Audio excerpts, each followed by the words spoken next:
So as you can see from the previous example, for large control errors, it can be reasonable to apply the on-off control. The oscillation appear for small control errors, and this can be reduced by introducing a proportional band given like this. This is, by the way, the P control. Okay, for P control, you have U0, which is a control signal corresponding to the zero control errors. The gain K, and the error is just the difference between the reference and the desired, or not desired, the output. Okay, and this is the schematic in the Simulink. I've already explained how it works, but in this case we use P control. Okay, actually this is a PID block in the Simulink, but you can set if you want to use P control, I control, or PID control in the block by clicking the block on the Simulink. This is just the scope for viewing the block. Okay, and the same we use the same models, the open model, and there's a delay. And if you choose U0 equals 0 and the Kp equal 0.03, then we end up having this result. Okay, this is the control signal. The red one is the reference signal, and this is the actual signal. And from this plot, you can see that the temperatures is increasing. Okay, then at some point the control signals start to decrease. First the temperature increasing, and this will set to maximum value, and then at some point the control signal start decreasing and then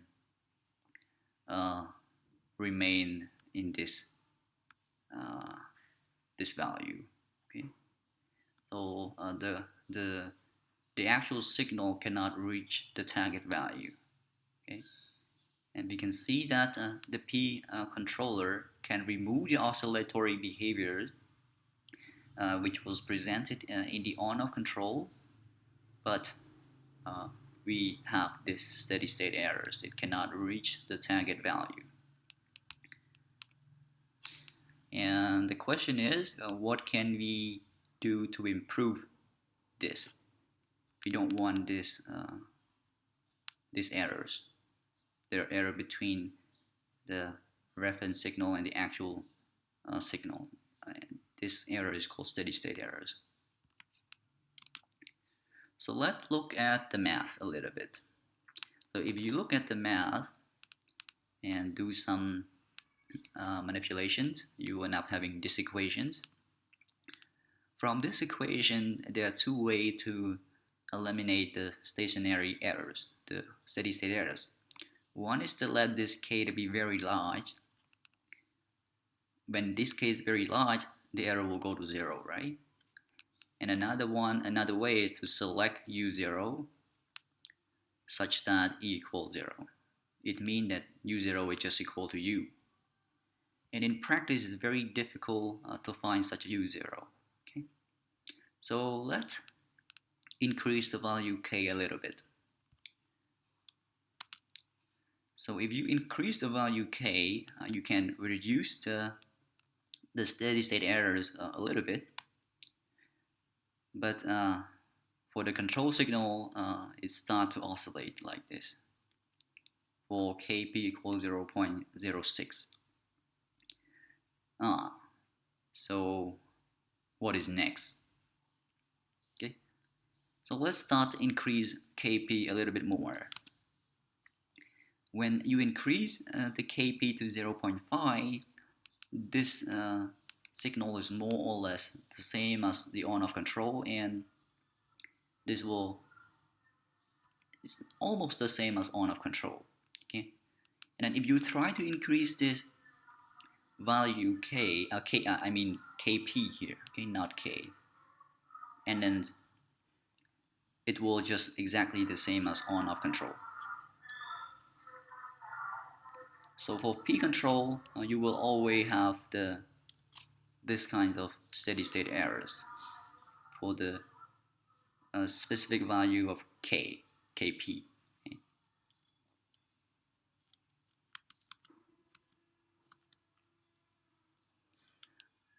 What can we do to improve the performance? So let's introduce the I term, which is in this case PI, proportional and integral control. So are there any other way to remove the steady state errors? Well, we need to update the U0 automatically by replacing the constant term U0 with the integral part, like this. So these two equations are identical. So K is just Kp, and if you multiply this in, so Ki is just equal to K over Ti.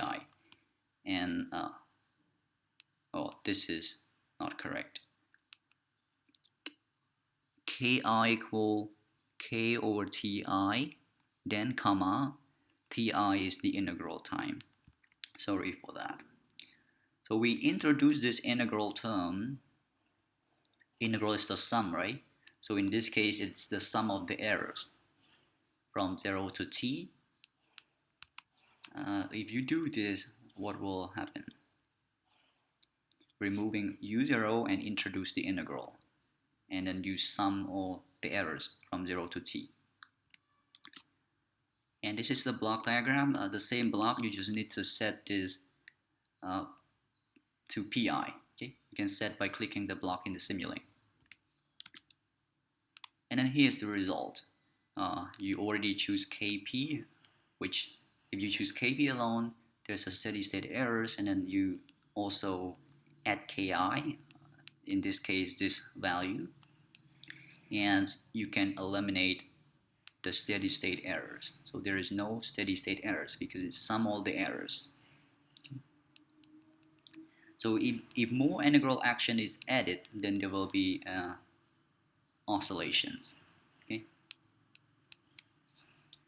I mean, in this there's not much oscillation. There's no oscillation at all. But if you add more integral action, and then there will be an oscillation behavior. It's just like wobble like this. Okay, but at some point it can reach the reference signal. But if you add it too much, and then you can result in you will have the unstable closed loop system. So be careful with the I term. This is I've already explained here. In this case, we just increase Ki to this value. You will have this oscillatory behaviors. And if you simulate it long enough, you will reach the reference signal. But for higher value of Ki, if you increase this value to a certain value, you can result, it can result in an unstable closed loop system. So be careful again. Okay, next let's talk about PID control. By the way, to choose Ki is not trivial. And you have two parameters now. Let's consider PI control.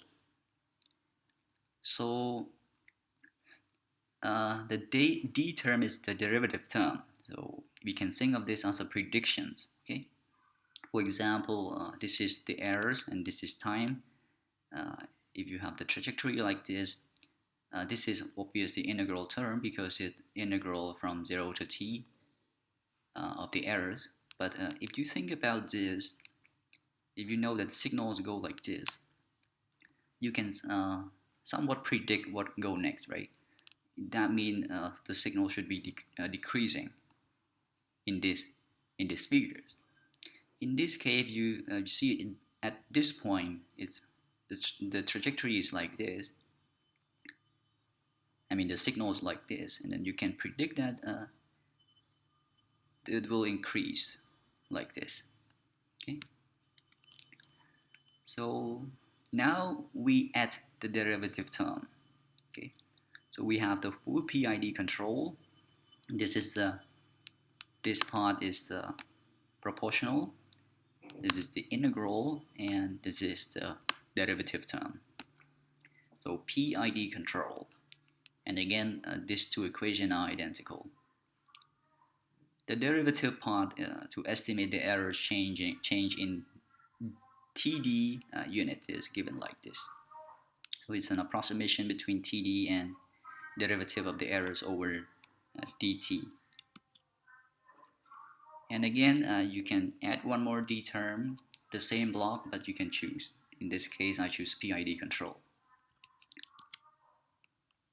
And well, if you choose KP 0.03, because it's not bad at all, KP from 0.03, and KI from 0.00004, and KD is a constant parameter of the D control. In this case, just choose one, the default value. And if you choose KD1, you can see that this oscillate a little bit, but the signal here, the actual signal, seems to reach the reference trajectory. So how about decreasing KD? You want to eliminate, you don't want this, you want to improve this one. And if you decrease KD to 0.05, and then, well, this is much better. So the actual signal will reach the target value. There is no steady state errors anymore. And the control signal look much better than that of the previous